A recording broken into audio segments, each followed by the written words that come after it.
നമസ്കാരം. മലയാളി വാർത്തയിലേക്ക് സ്വാഗതം. രാഹുൽ മാങ്കൂട്ടത്തിന്റെ വിഷയത്തിൽ കോൺഗ്രസ് വലിയ രീതിയിലുള്ള പ്രതിസന്ധിയിലാണ്. കോൺഗ്രസിന് ഇനി ഈ തലവേദന സഹിക്കാൻ വയ്യ. അതുകൊണ്ട് തന്നെ AICCയും KPCCയും ഒരുമിച്ച് ആ തീരുമാനമെടുത്തിരിക്കുകയാണ് രാഹുൽ മാങ്കൂട്ടത്തെ പുറത്താക്കാം എന്നുള്ളത്. തീർച്ചയായും മലയാളികൾ ഒന്നടങ്കം പറയുന്നുണ്ട്, രാഹുൽ തെറ്റ് ചെയ്തിട്ടുണ്ടെങ്കിൽ ശിക്ഷ അനുഭവിക്കണം. ഇനി തെറ്റ് ചെയ്തിട്ടില്ല എന്നുണ്ടെങ്കിൽ ശിക്ഷ അനുഭവിക്കേണ്ടതുമില്ല. ഇരുകൂട്ടരും തെറ്റ് ചെയ്തിട്ടുണ്ടെങ്കിൽ ഇരുകൂട്ടരും ശിക്ഷ അനുഭവിക്കുക തന്നെ വേണം.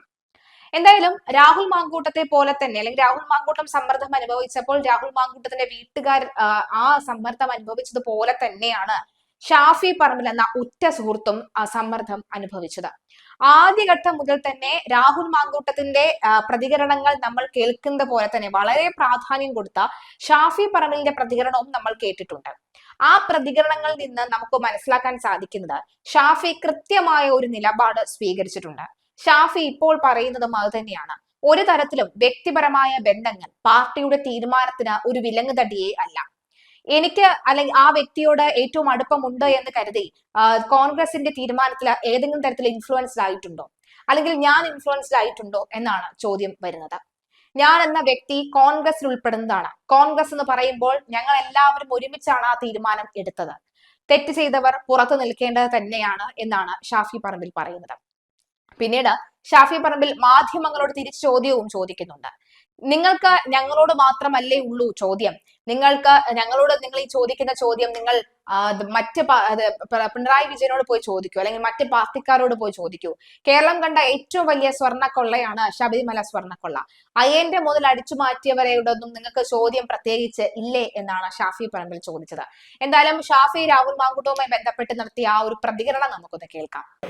ഞാൻ എന്റെ പാർട്ടി എടുക്കുന്ന തീരുമാനം എന്റെയും കൂടിയാണല്ലോ. ഞങ്ങൾ എല്ലാവരും യോജിച്ചെടുക്കുന്ന തീരുമാനം തന്നെയാണല്ലോ.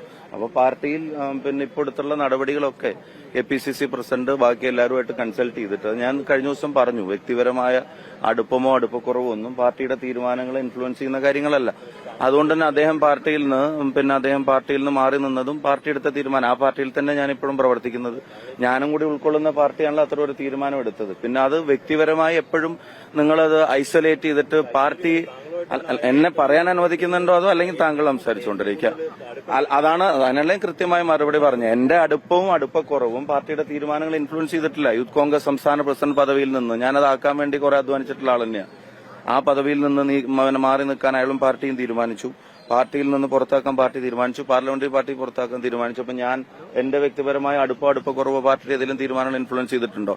പാർട്ടി വേറെ ഒരു പാർട്ടിയും ചെയ്യാത്ത തരത്തിൽ തന്നെയാണ് ഈ വിഷയങ്ങളെ പാർട്ടി കൈകാര്യം ചെയ്തിട്ടുള്ളത്. പിന്നെ സമാനമായ കേസും കാര്യങ്ങളൊക്കെ ഉണ്ടായപ്പോ ഇപ്പോ ഞങ്ങൾക്ക് ക്ലാസ് എടുക്കുന്ന CPM എന്ത് ചെയ്തു എന്നുള്ളത് ചോദിക്കാൻ നിങ്ങൾക്കും പ്രയാസമാണ്. നിങ്ങൾക്കും ചോദ്യമല്ലേ, ഇപ്പുറത്തേക്ക് മാത്രമേ ചോദ്യമുള്ളൂ.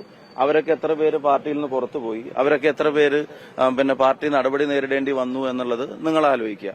ഞങ്ങൾ എന്തായാലും ഒരു സ്റ്റെപ്പ് എടുത്തിട്ടുണ്ട്. അത് മറ്റു പാർട്ടി ചെയ്യുമെന്ന് പോലെയല്ല ഞങ്ങൾ ഈ വിഷയത്തെ അഡ്രസ് ചെയ്തത്. അതിനകത്തൊരു തീരുമാനം എടുത്തിട്ടുണ്ട്. അല്ല, ഞാൻ എന്റെ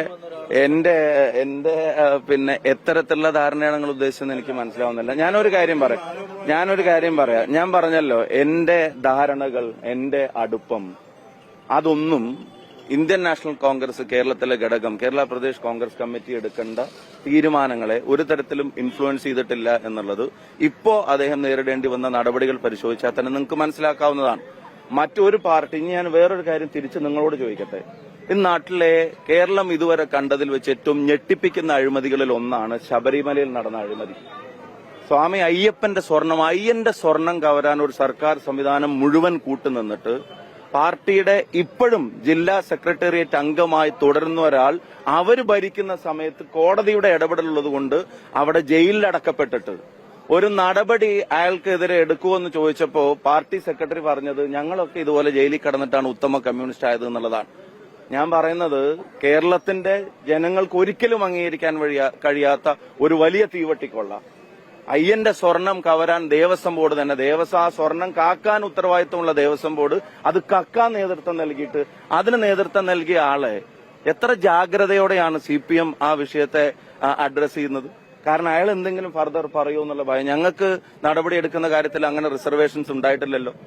എന്ന് മാത്രമല്ല, അത് വ്യക്തിപരമായി ഇയാൾക്കെതിരെ ഉയർന്ന ഒരു ആരോപണമാണ്. പക്ഷെ മറ്റേത് അങ്ങനെയാണോ?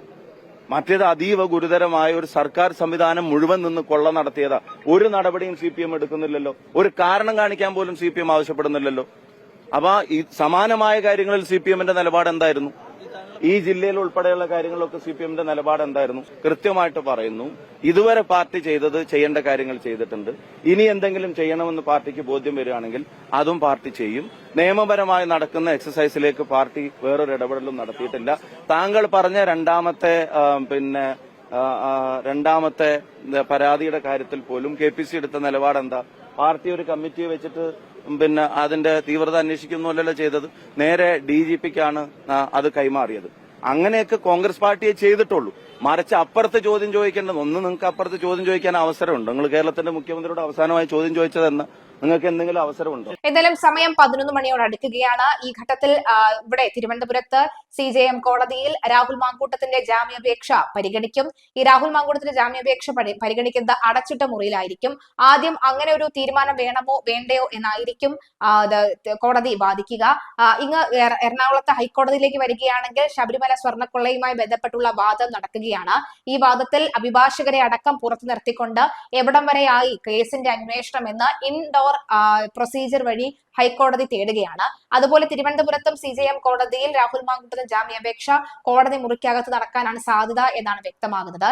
ഈ ഘട്ടത്തിൽ തന്നെ ജാമ്യാപേക്ഷ പരിഗണിക്കാൻ ഏതാനും നിമിഷം മാത്രം നിൽക്കെയാണ് 23 വയസ്സുകാരിയായിട്ടുള്ള പെൺകുട്ടിയുടെ പരാതി കൂടി വരുന്നത്, രാഹുൽ മാങ്കൂട്ടത്തിനെതിരെ വരുന്നത്. അത് പോലീസ് കേസെടുക്കുകയാണ്. ബലാത്സംഗത്തിന് പോലീസ് കേസെടുക്കും എന്നാണ് മനസ്സിലാക്കുന്നത്. അപ്പോൾ ഇതെല്ലാം കൂടി പരിഗണിച്ച് ജാമ്യം ലഭിക്കാത്തൊരു സാഹചര്യമുണ്ട്. അങ്ങനെയാണെങ്കിൽ അറസ്റ്റ് വാറണ്ട് പുറപ്പെടുവിക്കാനുള്ള സാധ്യതയുമുണ്ട്. നോക്കിക്കാണണം എന്തായിരിക്കും സംഭവിക്കാനുള്ളത്. എന്തായാലും രാഹുൽ മാങ്കൂട്ടത്തിന്റെ അഭിഭാഷകരെല്ലാവരും തന്നെ എത്തിയിട്ടുണ്ട്. ഈ കോർട്ടിലേക്ക് എത്തിയിട്ടുണ്ട്. ശാസ്തമംഗലം അജിത്ത് അടക്കമുള്ളവർ എത്തിയിട്ടുണ്ട്. കഴിഞ്ഞ ദിവസം ശാസ്തമംഗലം അജിത്തും ജോർജ് പൂന്തോട്ടത്തിലും ചർച്ച നടത്തിയിരുന്നു. എങ്ങനെയാണ് കേസുമായി മുന്നോട്ട് പോകേണ്ടത് എന്നൊരു ചർച്ച നടത്തിയിരുന്നു. നോക്കിക്കാണാം, കണ്ടറിയാം എന്തായിരിക്കും കോടതിയുടെ തീരുമാനം എന്നുള്ളത്. എന്തായാലും വളരെ നിർണായകമാണ് ഈ ഒരു ഘട്ടത്തിൽ കോടതിയുടെ തീരുമാനം പുറത്തു വരുമ്പോൾ. രാഹുൽ മാങ്കൂട്ടത്തിന് ജാമ്യം ലഭിച്ചില്ല എന്നുണ്ടെങ്കിൽ എന്തായിരിക്കും ഇനിയുള്ള തീരുമാനം? റിമാൻഡിലായിരിക്കും. റിമാൻഡിലാണെങ്കിൽ രാഹുലിനെ അകത്താക്കാനുള്ള സാധ്യതയാണ്.